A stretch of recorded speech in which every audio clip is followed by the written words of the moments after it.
Amanda Carter sort en ville avec sa sœur pour fêter son 22e anniversaire.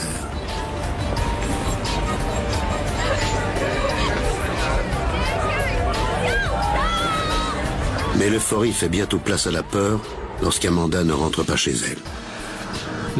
D'après la description qu'on a eue, le chauffeur avait une tête de porc. Elle avait les mains attachées au-dessus de la tête, comme ça. C'était un suspect des plus sérieux. Combien y avait-il de chances pour que plusieurs hommes roux et barbus se trouvent à Hobart ce soir-là? On s'est dit qu'il finirait par faire une erreur ou que quelqu'un le dénoncerait. Prouvez-le. Et si vous pensez que je suis coupable, arrêtez-moi. Et si ce n'était pas Amanda, où était-elle allée? Quand on lui a demandé s'il avait eu des rapports sexuels, il a répondu non. Je me souviens lui avoir dit qu'il ferait mieux de s'y habituer parce qu'il y aurait d'autres interrogatoires. Il a dû penser qu'il était libre.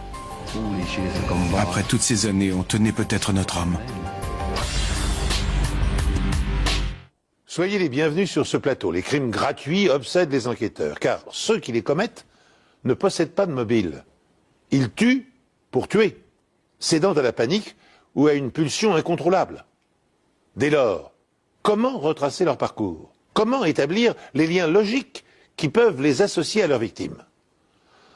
L'affaire que je vous propose de suivre maintenant marque une étape importante dans l'évolution des sciences médico-légales en Australie. Elle s'est déroulée en 1980 à une époque où l'analyse des prélèvements biologiques se limitait, dans le meilleur des cas, à déterminer le groupe sanguin des suspects et des victimes. Monsieur Carter a signalé la disparition de sa fille à la police et il avait peur pour sa sécurité parce que ce n'était pas dans ses habitudes de ne pas rentrer chez elle de la nuit. Il nous a dit que ses deux filles étaient sorties le samedi soir pour fêter les 22 ans d'Amanda, que la famille était très soudée et qu'Amanda, Debbie et Brenton vivaient encore à la maison. C'était vraiment un environnement idéal pour grandir. C'était une famille chaleureuse et très soudée. Généralement, on ne s'inquiète pas quand une jeune femme de 22 ans ne rentre pas à la maison, mais selon eux, elle rentrait toujours. On a fouillé dans ses affaires pour voir s'il manquait des vêtements, un sac, des livres ou quelque chose indiquant qu'elle serait partie avec l'intention de ne pas rentrer de la nuit. Mais on n'a rien trouvé. L'alerte a donc été donnée très tôt et ça ne ressemblait pas à un cas de disparition ordinaire. La police s'empresse de retracer les derniers déplacements de la jeune femme. Sa sœur Debbie nous a dit qu'elles étaient allées dans différents bars, qu'elles en avaient bien profité et qu'elles avaient beaucoup bu. Et après minuit, elles sont allées au Hope and Anchor. Mais Debbie ne se souvenait plus très bien de ce qu'elle avait fait, avec qui elle était, ni où était sa sœur. Beaucoup de gens ont parlé à Amanda Carter, mais rien ne laissait penser qu'elle allait faire quelque chose d'inhabituel. Tous ceux qui la connaissaient pensaient qu'elle allait prendre un taxi. C'était généralement ce qu'elle faisait.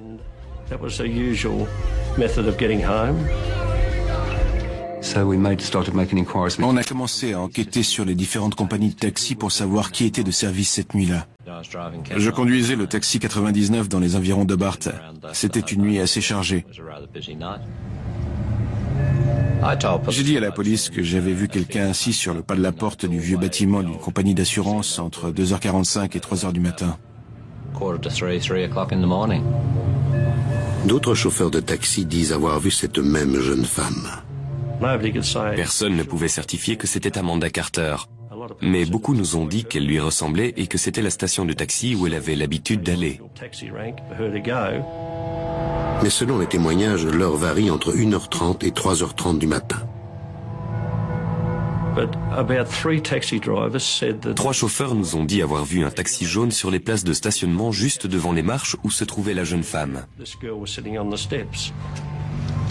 L'un d'entre eux a vu un chauffeur de taxi s'approcher des marches du bâtiment, ramasser un sac à main et le jeter dans sa voiture. Le taxi était juste devant lui et il a pu noter qu'il s'agissait du numéro 58. C'était une piste qu'on voulait à tout prix exploiter parce qu'Amanda avait son sac avec elle. Il y avait donc une chance pour que ce sac soit le sien. Un chauffeur nous a même dit qu'il y avait une chance pour que la jeune femme des marches soit montée dans le taxi. Et si c'était le cas, ça voulait dire qu'il devenait très urgent de retrouver ce véhicule. Amanda Carter a disparu depuis 24 heures. Et rien ne laisse penser qu'elle est fuguée. Alors, que s'est-il passé dans la nuit du 27 juillet 1980 ? Amanda, qui avait beaucoup bu dans les bars en compagnie de sa sœur, s'est volatilisée sans explication. Pour toute information, les enquêteurs savent maintenant qu'entre 1h30 et 3h30 du matin, une jeune femme lui ressemblant a été aperçue assise sur les marches d'un vieux bâtiment du centre-ville à proximité d'une station de taxi qu'Amanda avait l'habitude de fréquenter. Ils ont découvert également que cette femme est peut-être montée à bord d'un taxi jaune dont la plaque d'immatriculation se terminait par 58. Leur priorité est maintenant d'identifier le chauffeur du taxi. Ce taxi appartenait à un certain Wayne Highland. Je crois que c'était le seul taxi jaune de cette marque. Et à 5 heures du matin, on l'a retrouvé à l'aéroport. John Blue et moi, on s'est rendus là-bas pour retrouver Highland et sa voiture. Et en regardant dans le coffre, on a retrouvé un sac à main. Il nous a dit qu'il l'avait trouvé sur les marches du bâtiment de la compagnie d'assurance dans la nuit de samedi à dimanche et qu'il avait l'intention de le ramener au bureau mais qu'il avait oublié. Et s'il avait le sac d'Amanda dans la voiture, il y avait une chance pour qu'Amanda y soit montée aussi. Il savait forcément quelque chose. C'était un suspect des plus sérieux.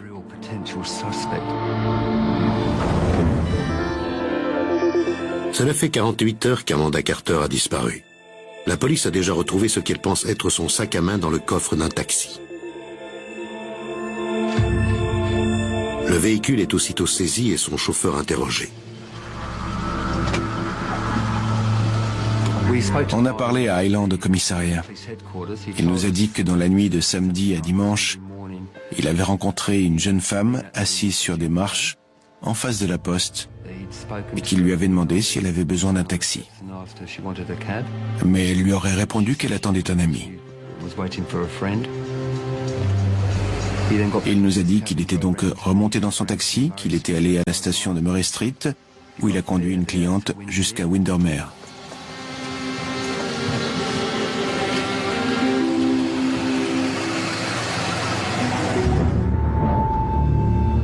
Ensuite, il est revenu à Hobart et d'après ce qu'il nous a dit, il est retourné sur les marches où il a trouvé un sac à main. Et c'est celui qu'on a retrouvé dans sa voiture.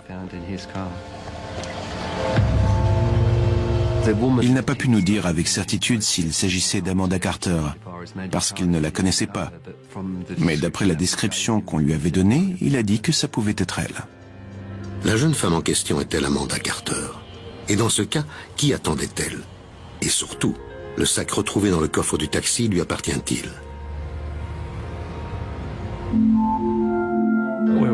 On était presque sûr que c'était le sac d'Amanda Carter. Il n'y avait ni carte de crédit, ni pièce d'identité, mais il ressemblait beaucoup à la description du sac d'Amanda. On est allé à Turella pour parler à monsieur et madame Carter, ainsi qu'à Debbie. On leur a montré le sac et à notre grande surprise, ils nous ont dit que ce n'était pas le sien. Ils étaient catégoriques sur ce point. On leur a dit qu'on était quasiment sûr que c'était le sien, mais ils n'ont pas hésité une seconde. Ils connaissaient son sac et ça, ce n'était pas celui d'Amanda. On a immédiatement informé les médias pour tenter de découvrir à qui il appartenait. Les enquêteurs ont interrogé le chauffeur de taxi qui a trouvé le sac et qui avait parlé juste avant avec sa propriétaire. La jeune femme ressemblerait beaucoup à Amanda Carter et la police souhaiterait lui parler de toute urgence. On a envisagé différents scénarios. Soit elle avait pris le sac de quelqu'un d'autre en quittant le Hope and Anchor et cette autre personne était en possession du sac d'Amanda, mais si c'était le cas, elle n'était pas venue rapporter le sac. Soit Amanda n'était pas sur les marches de la compagnie d'assurance cette nuit-là, et il s'agissait d'une autre personne. Mais dans ce cas, qui était-ce? Et où était allée Amanda après avoir quitté le Hope and Anchor? Si, comme le prétendent formellement les parents d'Amanda, le sac à main retrouvé dans le coffre du taxi ne lui appartient pas, l'affaire prend une toute autre tournure et se complique. Debbie, la sœur de la disparue, semblait jusqu'à présent avoir tout oublié de la soirée fatale. Puis, peu à peu, ses souvenirs refont surface, jusqu'à ce qu'elle soit en mesure de fournir aux enquêteurs de précieuses informations. Debbie s'est souvenu qu'elles avaient quitté le bar tôt le matin du 27, en compagnie de 2 hommes.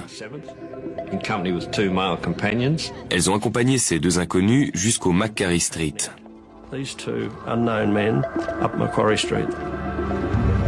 On pense qu'elles marchaient séparément. Amanda avec l'un des 2 hommes et Debbie avec l'autre. Elle se souvient qu'au moment où ils sont arrivés au niveau du centre commercial, ils se sont séparés et d'après elle, Amanda s'apprêtait à prendre un taxi pour rentrer chez elle.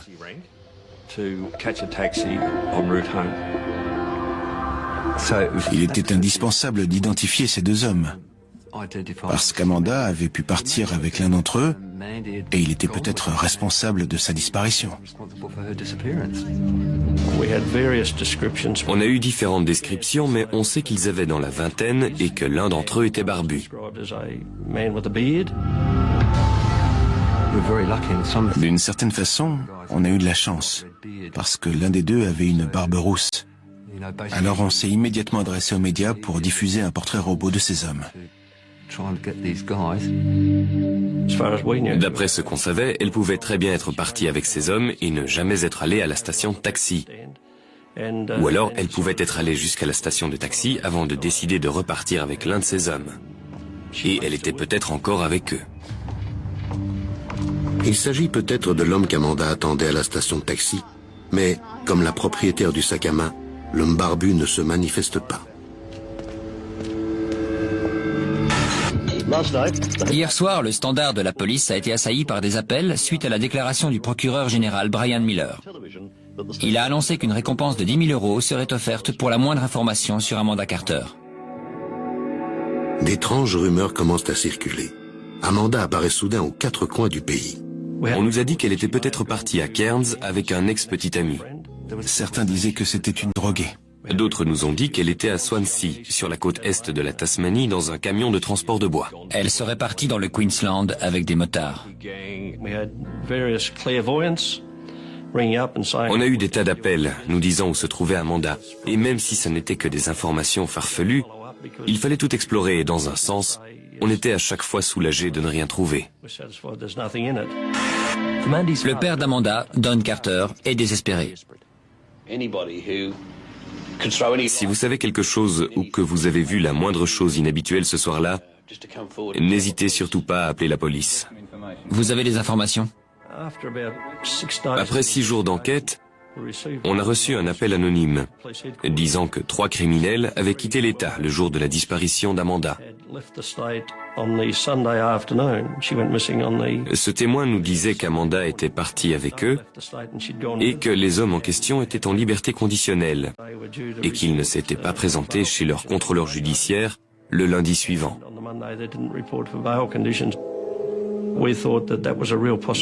On s'est dit qu'il y avait de grandes chances pour qu'elle soit partie avec eux ou qu'elle ait été enlevée. Amanda Carter est portée disparue depuis plus d'1 semaine. La police pense qu'elle a pu se faire enlever par 3 fugitifs qui viennent de quitter l'État. On a reçu un appel de la police de Mackay dans le Queensland du Nord, nous disant que les 3 hommes avaient été retrouvés au volant d'une voiture volée et qu'ils avaient été placés en garde à vue.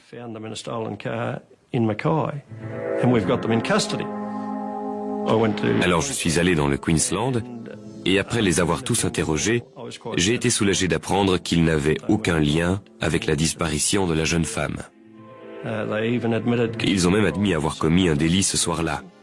Quand ils ont appris pour la disparition d'Amanda, ils ont eu peur d'être accusés. Encore une piste qui se termine dans une impasse. Et la police n'a toujours pas plus d'éléments sur Amanda et les deux hommes qui l'accompagnaient à la sortie du bar. Les deux hommes mystérieux restaient la principale piste de notre enquête. Il fallait absolument qu'on les identifie. Mais c'était impossible. C'était quand même bizarre qu'un homme roux et barbu ait pu passer inaperçu. C'étaient des témoins importants parce qu'il s'agissait des deux dernières personnes à avoir vu Amanda et Debbie après avoir quitté l'hôtel. Et ça nous inquiétait parce que s'ils n'avaient rien à cacher, pourquoi ne venaient-ils pas se présenter? La piste des trois fugitifs ayant abouti à une impasse, les policiers approfondissent leurs premières hypothèses. Soit Amanda a disparu en compagnie de l'homme barbu dont elle a fait la connaissance dans le bar Hop & Encore. Soit elle est montée à bord du taxi jaune dont le chauffeur a été identifié. Dans l'espoir de découvrir des indices qui confirmeraient cette version des faits, les enquêteurs passent au peigne fin l'intérieur du véhicule. Le taxi a été examiné dans le cadre de cette disparition. On a recherché des preuves de la présence d'Amanda Carter dans le véhicule. J'ai travaillé sur une canette de soda à la recherche de salive parce qu'elle était vide et quelqu'un avait forcément bu dedans. Il y avait aussi un plaid écossais dans le coffre et on a recherché des cheveux ou des éléments qui pouvaient nous donner une piste sur la jeune femme.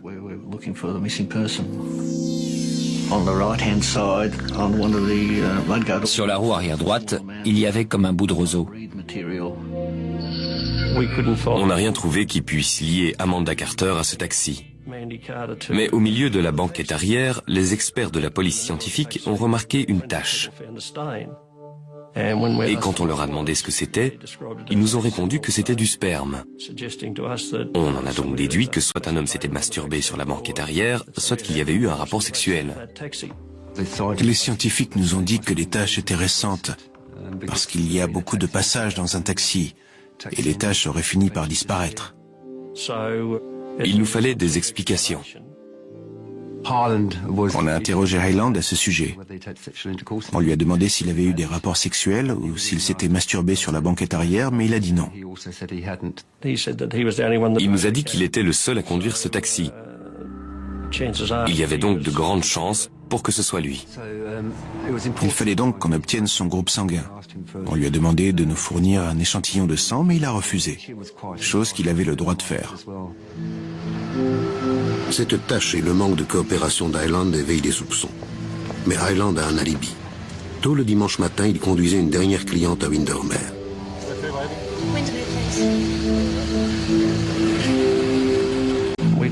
On a retrouvé la cliente et elle nous a confirmé avoir pris un taxi similaire à celui d'Hyland et dont la description du chauffeur correspondait parfaitement. Cela innocentait et il fallait qu'on trouve d'autres pistes. Un nouveau portrait robot a été diffusé par la police dans l'espoir que cet homme puisse apporter des précisions aux déclarations de Debbie. Après plus d'une semaine de recherche, la police se dit frustrée et complètement dépassée par cette disparition. L'attention des enquêteurs se tourne une nouvelle fois vers Debbie, la petite sœur d'Amanda. Debbie était traumatisée. Bien sûr, ce n'était pas sa faute, mais elle s'en voulait. Si elles étaient restées ensemble, sa sœur serait encore là.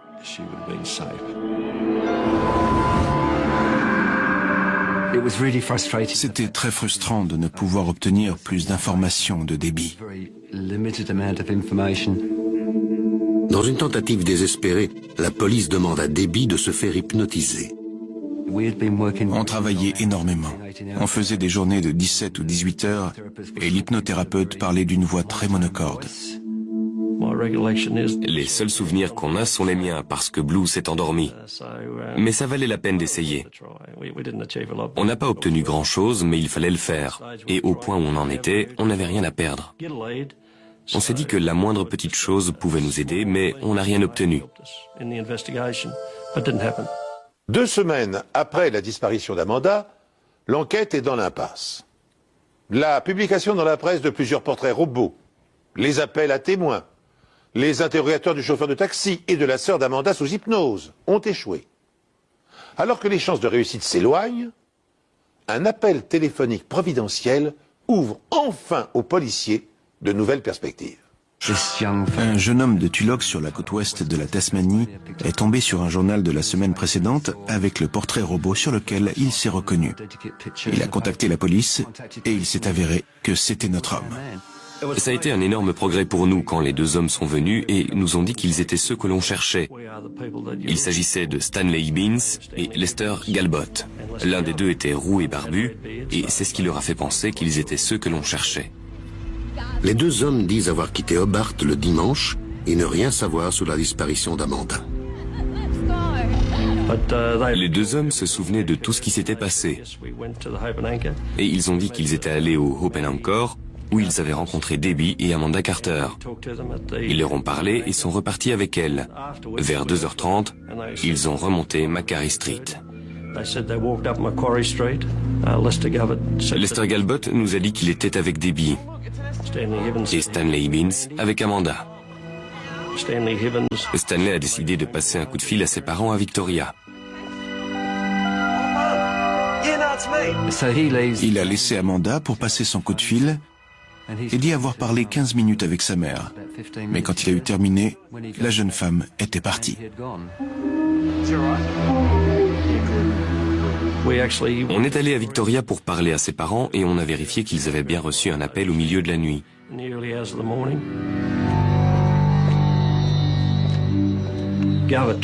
Lester Galbot a pu nous en apprendre davantage parce qu'avant de quitter la poste, il a parlé à Amanda. Il l'a aperçue de l'autre côté de la rue et à ce moment-là, elle attendait un taxi pour rentrer.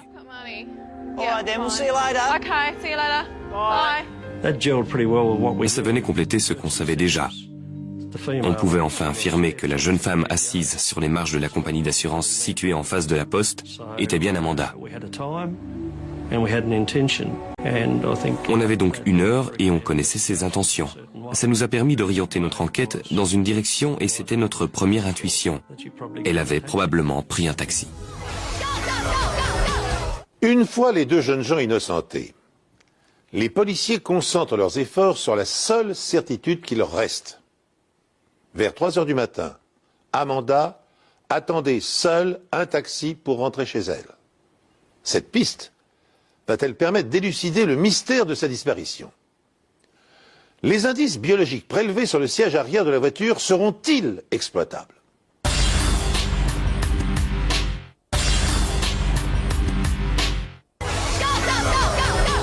Amanda Carter fête son 22e anniversaire quand elle décide de quitter sa sœur et les 2 garçons qui les accompagnent pour prendre un taxi vers 3 heures du matin.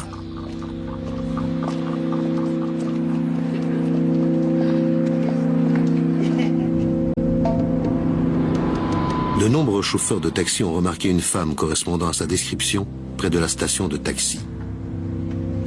Certains pensent qu'elle est montée dans le taxi de Wayne Highland.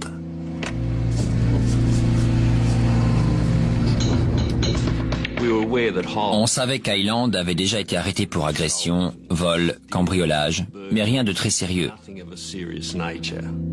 Il est ce que j'appellerais un petit escroc, un sale type. Quelqu'un de vraiment très arrogant. Mais la police n'a rien qui permette de lier Highland à la disparition d'Amanda, hormis une tache sur la banquette arrière de son taxi, qui est sur le point de dévoiler ses secrets. Il y avait des chances pour que ces traces soient le résultat d'une masturbation. Dans ce cas, on aurait uniquement trouvé du sperme. Mais il y avait aussi des sécrétions vaginales, ce qui voulait dire qu'on avait une tache à double composition.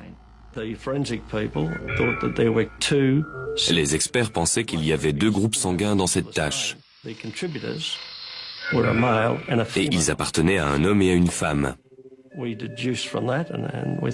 en a conclu qu'un homme et une femme avaient eu une relation sexuelle sur la banquette arrière de ce taxi. À ce moment-là, on avait les 2 échantillons prélevés dans le taxi, mais on ne savait pas où était Amanda. On n'avait pas de corps, donc rien pour faire des comparaisons. Les traces de fluide découvertes sur la banquette arrière du taxi prouvent qu'un homme et une femme y ont eu des relations sexuelles.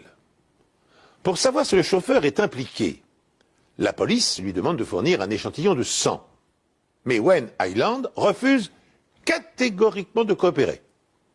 Intrigués, les policiers décident de l'interroger une nouvelle fois, de manière plus musclé. Pendant 4 ou 5 heures, on l'a interrogé, menacé, raisonné. On lui a parlé de tous les éléments qui le désignaient comme suspect. Mais il a nié catégoriquement et disait ne rien savoir sur la disparition d'Amanda. Il nous a soutenu qu'il n'avait pas emmené Amanda Carter et qu'elle n'était jamais montée dans son taxi. Mais il n'avait aucune explication pour les taches sur la banquette arrière de la voiture. Quand on lui a demandé comment des taches de sperme auraient pu apparaître sur la banquette du véhicule qu'il était le seul à conduire, il a répondu qu'il n'en avait aucune idée. On lui a demandé s'il avait prêté sa voiture à quelqu'un, si une autre personne avait pu la conduire, ce genre de questions. Il a eu l'opportunité de nous dire « Oui, je l'ai prêté à quelqu'un, mais je ne me souviens plus de son nom. C'était un homme qui voulait la louer pour un couple. » Mais il n'a rien dit de tout ça. Il répondait à toutes nos questions. Il avait une réponse pour chacune de nos interrogations. Je savais qu'il mentait, mais on n'avait rien pour le prouver. Il nous a dit tout ce qu'il pouvait nous dire. Il ne nous a rien dit de plus que ce qu'on savait déjà. J'étais convaincu au plus profond de moi-même qu'il était responsable de la disparition d'Amanda Carter. La police épluche tous les déplacements d'Hyland à partir du moment où il a emmené sa cliente à Windermere, jusqu'à ce qu'il ramasse le sac marron sur les marches où Amanda Carter était assise. Il nous a dit qu'après avoir terminé sa journée de travail, il était remonté dans sa voiture pour aller dormir sur la plage de Windermere. Mais personne ne peut confirmer ces dires. En revanche, des témoins l'ont vu à la station-service. 2 autres chauffeurs de taxi ont vu Gerald Wayne Hyland, mieux connu sous le nom de Wayne Hyland ou Fatty Wayne, à la station-service et qu'il avait l'air nerveux. Quand l'un des chauffeurs de taxi lui a demandé ce qui n'allait pas, il lui a dit d'aller se faire voir. Il est environ 3h30 du matin. Et la station-service ne se trouve qu'à quelques minutes de l'endroit où Amanda Carter a été vue pour la dernière fois. C'était un suspect des plus sérieux.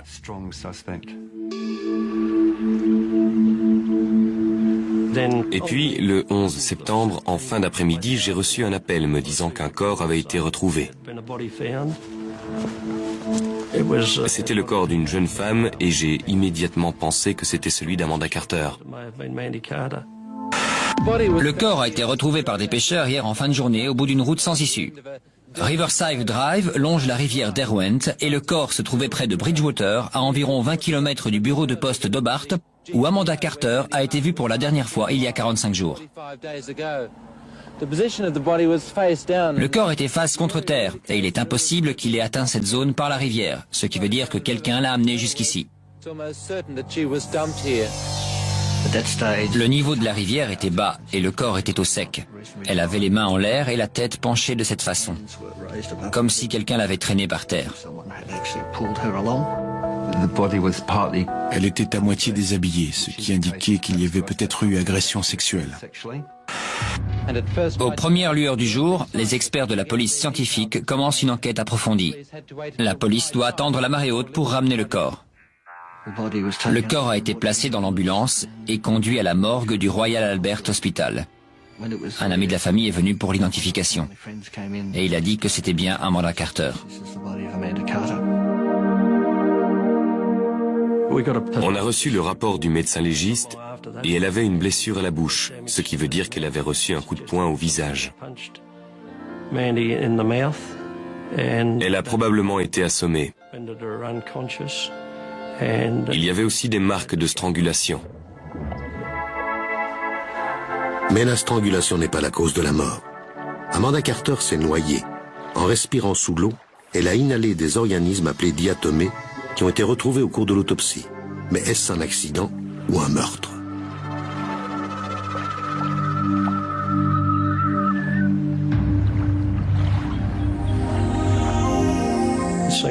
Étant donné la position de ses mains, je pense que quelqu'un lui a maintenu la tête sous l'eau de force. Mais qui a pu l'emmener jusqu'ici?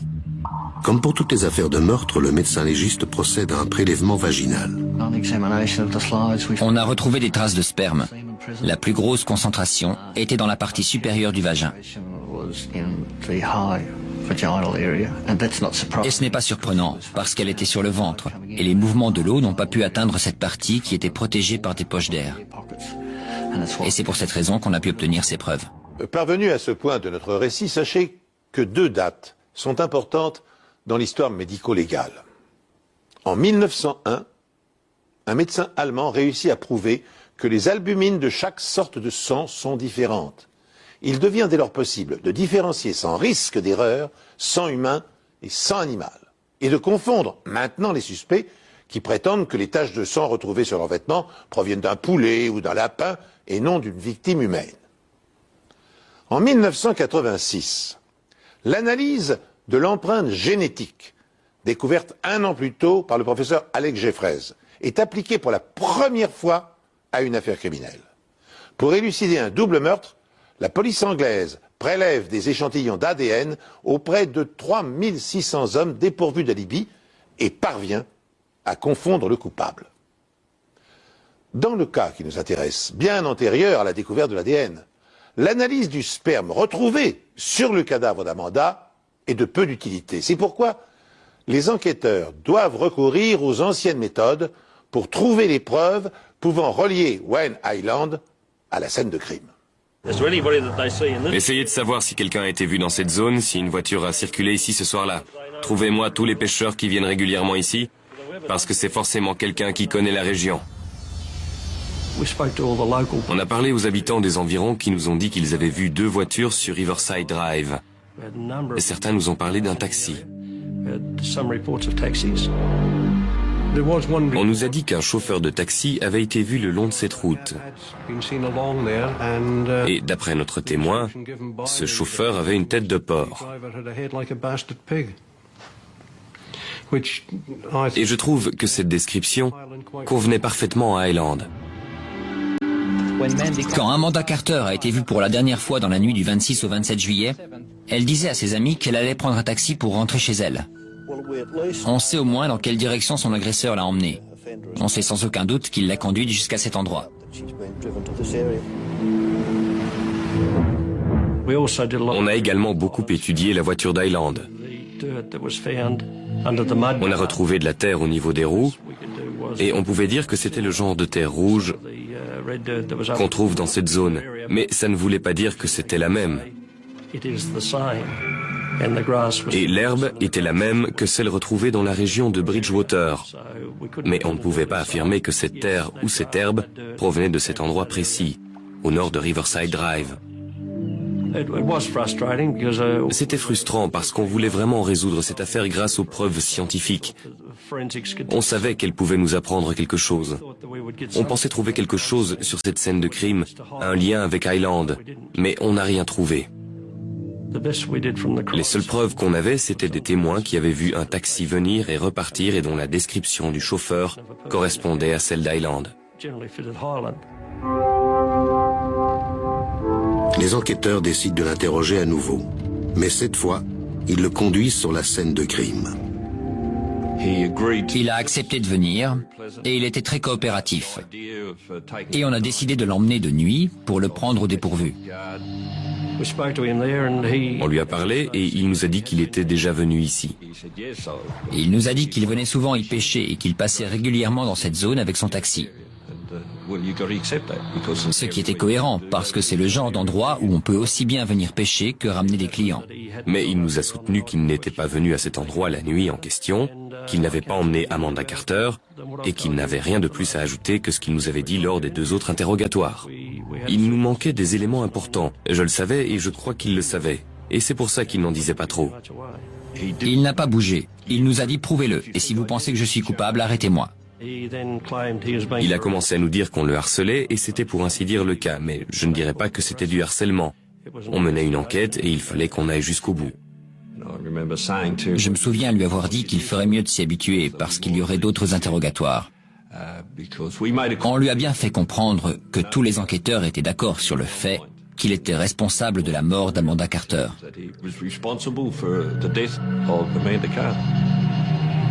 Après 8 mois d'enquête, la police se concentre principalement sur les traces de sperme retrouvées sur la banquette arrière du taxi.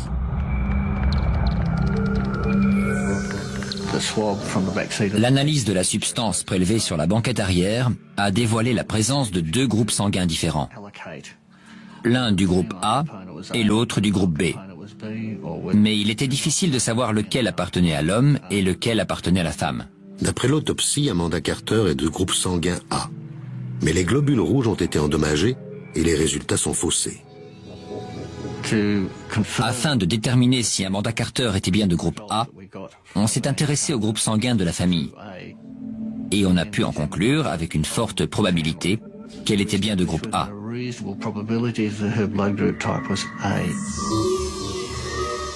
Les sécrétions vaginales retrouvées sur la banquette arrière pourraient donc appartenir à Amanda.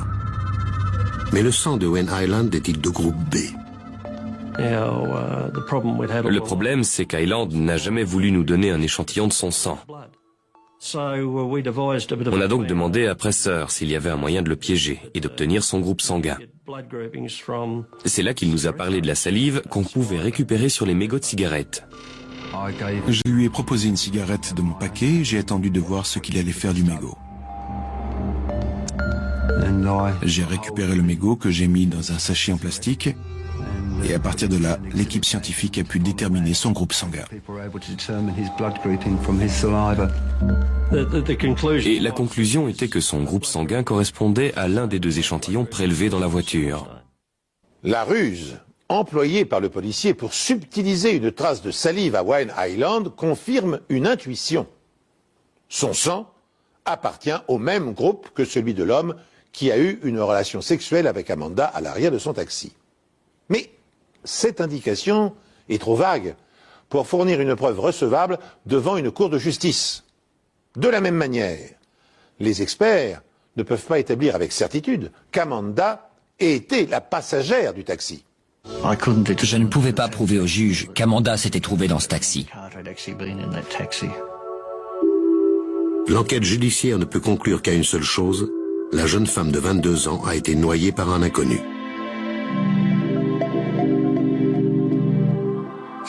On a placé les prélèvements au congélateur et on s'est remis au travail pour tenter de trouver la preuve qui pouvait nous donner raison. On était vraiment découragés. On n'avait pas pu résoudre l'enquête. On connaissait tous assez bien la famille et on leur disait constamment qu'on y arriverait. On savait qui avait commis le crime et on était persuadé de pouvoir résoudre l'enquête. Mais à ce moment-là, on n'avait rien résolu du tout. Il faudra 12 ans pour que les choses évoluent. Le commissaire Prince et son adversaire vont une nouvelle fois s'affronter. Après avoir passé la soirée dans un bar pour fêter son anniversaire, Amanda Carter n'est jamais rentrée chez elle. 6 semaines plus tard, son corps est retrouvé sur les berges de la rivière Rwent. La police n'a aucun doute. Wayne Hyland est responsable de sa mort. Les taches retrouvées sur la banquette arrière de son taxi suggèrent qu'Amanda est montée dedans, mais rien ne permet de le prouver avec certitude.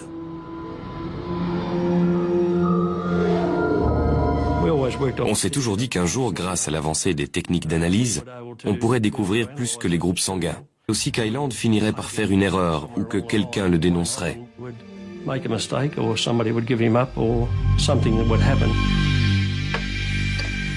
Et ce vœu va bientôt être exaucé.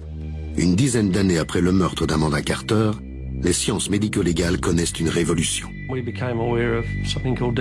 On a découvert ce qui s'appelle l'ADN et la police britannique l'avait utilisé dans des affaires criminelles. Et ça vous donne bien plus qu'un groupe sanguin. C'est une sorte d'empreinte génétique. C'était très excitant pour nous parce qu'on s'est dit que ça pouvait peut-être nous apprendre à qui appartenaient les sécrétions qu'on détenait.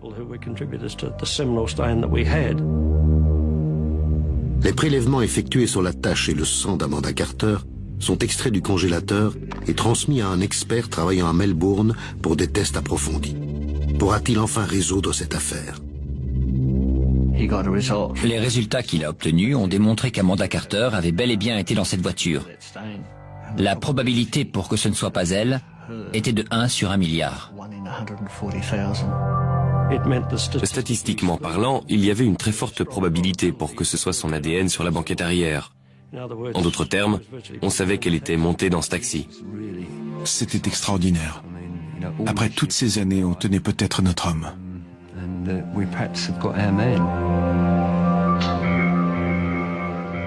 Il est désormais temps pour eux de retrouver leur principal suspect, parti à Melbourne. Hyland croit d'abord que la police locale souhaite l'interroger sur une affaire d'escroquerie dans laquelle il est impliqué, jusqu'à ce que le commissaire Prince entre dans la pièce. Quand il nous a vus, il est devenu très pâle et il s'est mis à trembler. Alors je lui ai demandé s'il se souvenait de moi. Comme vous le savez, je suis le commissaire Prince. Je vous présente l'inspecteur Bolland. Alors, vous avez été promu? Plusieurs fois, oui. Après ça, on a échangé quelques banalités et je l'ai une nouvelle fois informé des accusations dont il faisait l'objet. Vous avez eu des rapports sexuels sur la banquette arrière de votre taxi? Ce jour-là, j'en sais rien. À quelques jours près? J'en ai aucune idée. Vous vous êtes déjà masturbé à l'arrière de votre taxi, celui que vous aviez en 1980? Je m'en souviens pas. Vous auriez pu? Peut-être, je sais pas. Ça fait longtemps, j'en ai aucune idée. La plupart des gens savent s'ils se sont déjà masturbés dans leur voiture, non? Je me souviens vraiment pas. Avez-vous agressé Amanda Carter? Non, Avez-vous tué Amanda Carter? non. Les preuves scientifiques sont mises en avant. Les analyses scientifiques montrent que la tache retrouvée à l'arrière de votre taxi contenait un mélange de sperme et de fluide vaginal. Ces tests indiquent également qu'une partie de cette substance correspond à ce qu'on appelle le profil ADN d'Amanda Carter. Vous avez une explication? Non. Êtes-vous sûr que vous n'avez jamais eu de rapport sexuel avec Amanda Carter sur la banquette arrière de votre taxi? Oui. Seriez-vous prêt à nous fournir un échantillon de votre sang pour des analyses? On m'a posé cette même question il y a 10 ans, et on m'avait dit de ne pas le faire. Alors pourquoi je le ferais maintenant? Je dois voir un avocat avant de vous donner quoi que ce soit. Y a-t-il quelque chose que vous aimeriez nous dire à propos de cette enquête? J'en ai marre de tout ça. Vous m'avez jamais lâché, vous m'avez toujours traqué, et j'ai l'impression que vous allez remettre ça. Alors je vous le répète, je n'ai rien à voir avec ça. Je ne sais rien sur sa disparition ou sur sa mort, ou sur quoi que ce soit. Je comprends votre position, mais je ne vois pas pourquoi vous vous acharnez sur moi. Je crois qu'il avait compris que l'enquête avait progressé. Je suppose qu'il s'imaginait qu'après 13 années passées dans 2 États différents, il serait un homme libre. Il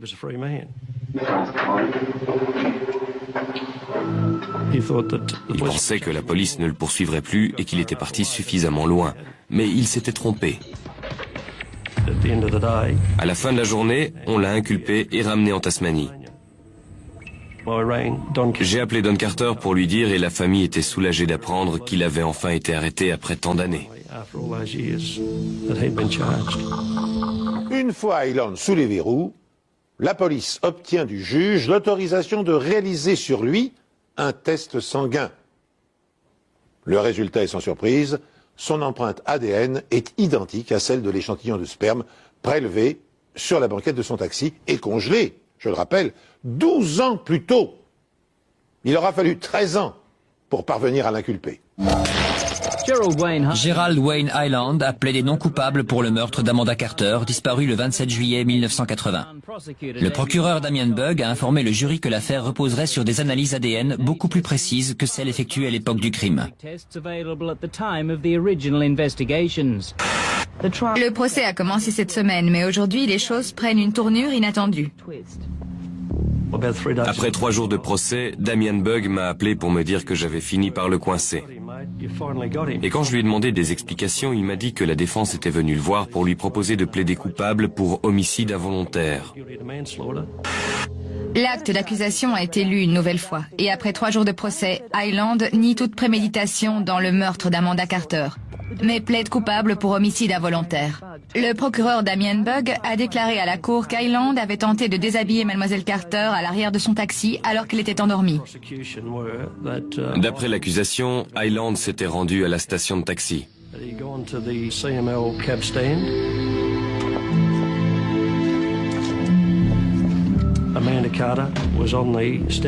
Amanda était assise sur les marches, elle est montée dans son taxi et elle s'est endormie. Il est sorti du taxi pour aller chercher son sac qu'elle avait laissé sur les marches. Il s'est dirigé vers le nord d'Hobart où il a été vu par un autre chauffeur de taxi à la station-service. Et puis, il a repris la route en direction de Bridgewater et s'est arrêté sur Riverside Drive.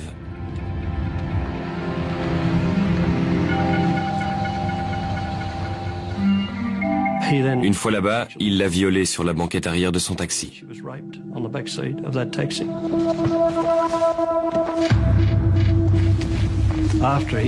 Après ça, il a tenté de l'étrangler et lui a probablement maintenu la tête sous l'eau.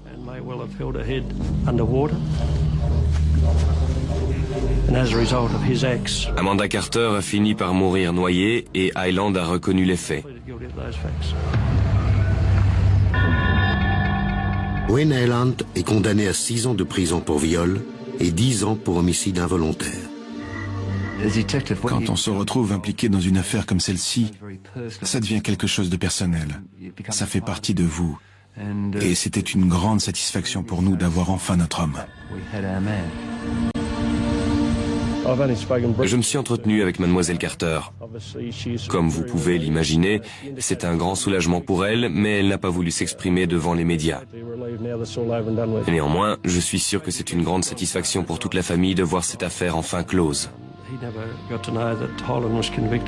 Malheureusement, Don Carter est mort juste avant le procès et il n'a jamais su qu'Hyland avait été condamné pour meurtre. Et c'est bien dommage. Mais pour tous ceux qui avaient travaillé dur pour résoudre cette enquête, c'était une grande satisfaction parce qu'on savait qu'on avait respecté nos engagements envers la famille. Mais en 2001, après 8 ans de réclusion pour le viol et le meurtre d'Amanda Carter, Gerald Wayne Hyland obtient sa remise en liberté conditionnelle après avoir effectué seulement la moitié de sa peine. Face à l'indignation de la famille de la jeune femme, et de la population d'ailleurs, la décision est suspendue. Les mois de protestation des familles de victimes ont porté leurs fruits. La loi sur les conditions de remise en liberté conditionnelle a été changée. Mais il est trop tard en ce qui concerne Hyland, puisque les nouvelles conditions plus restrictives ne s'appliquent pas aux anciennes condamnations. Il est quand même libéré. Je trouve que 8 ans de prison pour avoir pris la vie d'une personne, c'est vraiment dérisoire. Aujourd'hui, il est en liberté, mais Amanda, elle, est morte. Cependant, le ministère de la Justice de Tasmanie décide de jouer la transparence et publie le communiqué suivant. Monsieur Hyland, un homme intelligent et plein de ressources, a eu une attitude positive durant sa détention. Il a travaillé dur et s'est montré poli et bien élevé. Mais il n'a témoigné aucun remords par rapport à son crime et aucune compassion pour sa victime. Je vous laisse le soin d'apprécier ce commentaire. Merci de nous être fidèles. Rendez-vous bientôt sur cette antenne pour une nouvelle enquête impossible.